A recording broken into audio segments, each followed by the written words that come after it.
Social media gave everyone a voice. Wouldn't it be better if some people had laryngitis? It's the wisdom of Twitter. The most amazing tweets of the week. Twitter handles have been changed to protect the stupid. On Rock 107. Watching the Tourney 570 tweets, if both basketball teams worked together, they would score way more points.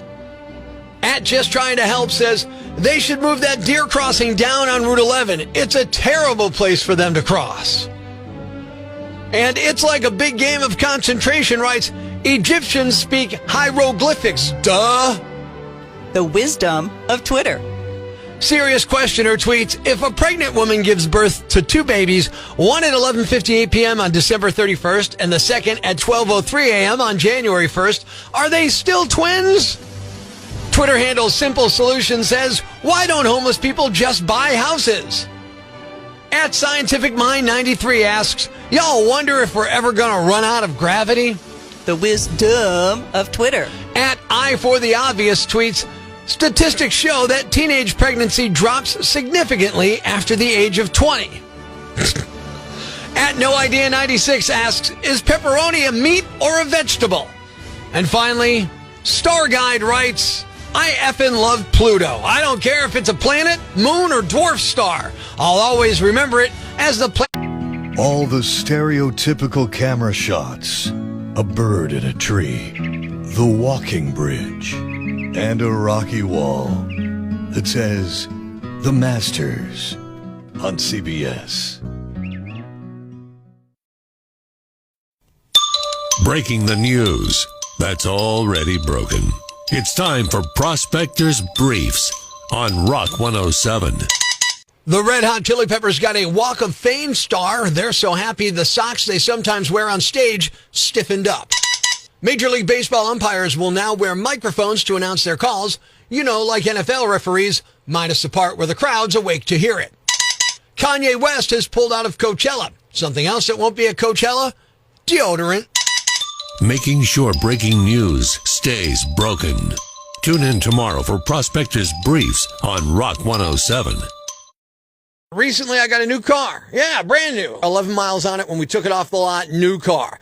I'm not eating in it. I'm not drinking in it. I'm trying to keep it nice. I'm washing it all the time. You know, got the all-weather mats. I just won't do it, okay? I want it to look as good as it can for as long as it can. Saturday, my wife Tara and I are out running errands, and we stop at Starbucks and eventually get back in the car after walking around the mall with our drinks. And as we're driving home, I see her reach for the coffee and start to move it up towards her mouth. And I'm like, oh, no. There's no eating or drinking in the car. And she said something about me eating and drinking all the time in her car when it was brand new. And that's true. Even when it was brand new, I did eat in it all the time, but she never asked me not to. I, on the other hand, persisted. I'm like, no, sorry, no eating or drinking in the new car. So I ask you, does that make me a jerk? Facebook.com/Angry Prospector. Donovan says, it's your car. No. Tom, if you're married, it's her car too. Jerk. And Rebecca, yes, you're a jerk. What do you think? Am I a jerk? Ruth says, well, I'm going to say no, but kind of yeah, you are a jerk. Leslie, LMAO, I said the same thing when we got a new car. It lasted about a month. And Gerard, you're a jerk. Got to remember who wears the pants in the family. No good can come from withholding that or any other simple pleasure from her. What do you think? Am I a jerk? Hey, Prospector. Yeah. In this case, I got to say you're a jerk, man. My name's Joe from Hanover Township. I think you're a jerk. Facebook.com/Angry Prospector. Ginny says, haha, yes, you are. That rule won't last long, and it never has in my experience. Dorothy, yes, you're a jerk. What's more important, your wife or the car? Well, kidding, it's my wife. Ruth, yes, you're a jerk to your wife. If you ate and drink in her car, then she should do the same in your new car. And if your precious car gets dirty, you take it to the car wash. Chris, not at all. Brand new car. I wouldn't want anyone eating in it either. Margaret, yep, you're a jerk. Linda, I'm going to have to go with a jerk on this one. And Susan, yep, you're a jerk. Have you ever heard of a car wash? What do you think? Am I a jerk? Are you a jerk? No. You're not. Definitely not a jerk. I'd use a different word, but yeah, you are. Hello, you're a slight jerk. You're not a complete jerk. Just on a scale of 1 to 10, with 10 being a huge jerk and 1 being, where am I on that scale? I would go with a 6.5.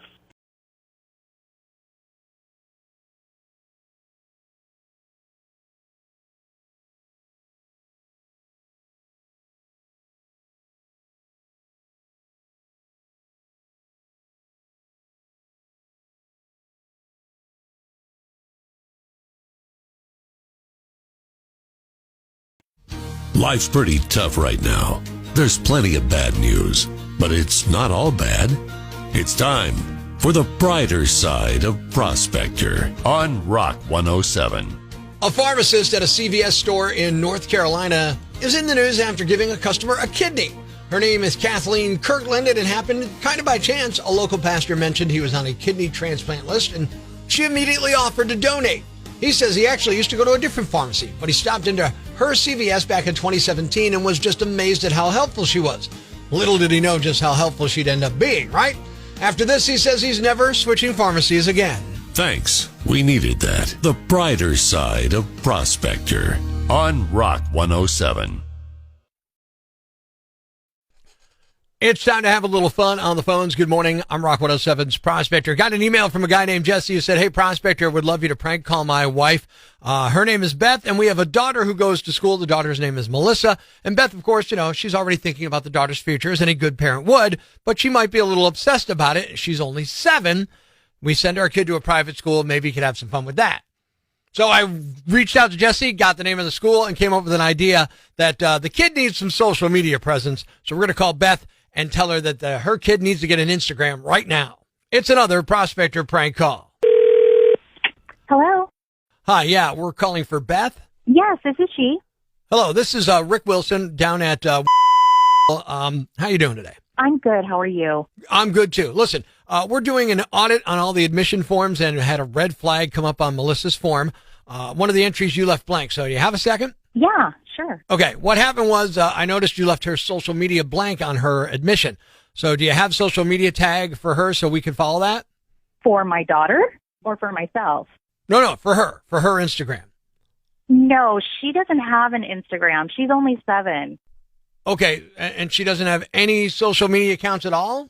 No, none. Is there an issue with that? Well, let me ask you this. Is it something you'd consider getting her on Instagram? No, she's only 7. There's no reason for her to have her own Instagram. Actually, there is a reason for it. Part of our program here at school, we emphasize higher education, and part of that is getting your daughter and all the student body into an elite school here in America.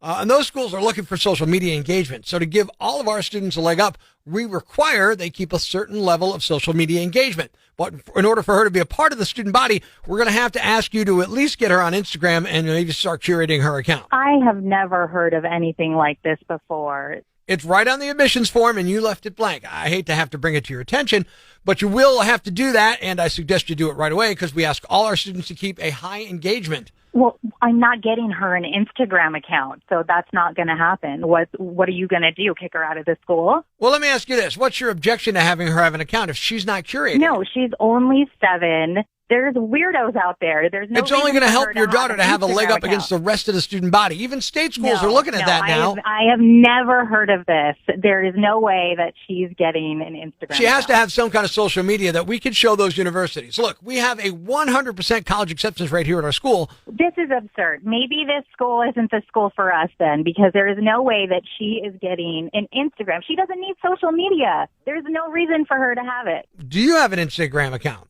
I do, and that's enough. That's all we need. No one needs to be following my daughter. She's 7 years old. I cannot believe this. There is no way. You know what? Forget it. Withdraw our application. My daughter does not need to go to your school.